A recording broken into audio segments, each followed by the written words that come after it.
Be, uwi na tayo, be. Mamaya na. Manood muna tayo ng movie sa bahay nyo. O sige, tara na. Sige, angkas na lang ako sa'yo. O sige, tara. Tara.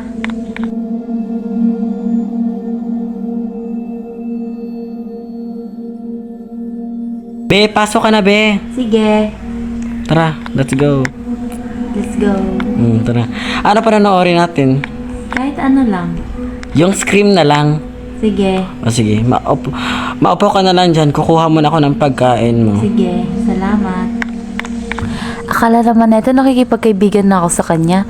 Hindi niya alam, hindi ko siya gusto. Akala niya siguro, pagkatapos niyang agawin yung crush ko sa akin, sa tingin niya makikipagkaibigan ako sa kanya. Papatayin kita.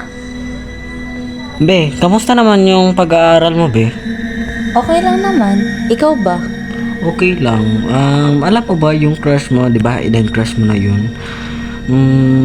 Crush ko na siya ngayon. Ah, ganun ba? Sige, okay lang naman sa akin. Pupunta muna ako sa CR. Saan ba yung CR niyo dito? Nandun lang sa ano, yun. Yung naka-white door.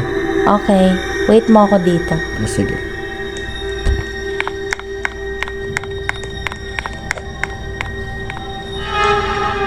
Opportunity ko na to. Dito na kita mismo papatayin sa pamamahay mo. Ba't ang tagal nakaklase ko doon? Kanina pa siya nag-CR. Sabi niya tatay lang daw siya. Tapos ngayon, ba't ang tagal niya talaga, pi? Ay, Be, anong ginagawa mo dyan, be? Akala mo siguro gusto ko makipagkaibigan sa no? Sa tingin mo, ayos lang sa akin na makita kayong dalawa ng crush ko na magkasama. Dito na kita papatayin mismo sa pamamahay mo. Pero, be, maraming paraan. Hindi ko gusto kung anong paraan man yun naiisip mo. Ito lang yung tanging paraan para mawala ka na sa buhay ko.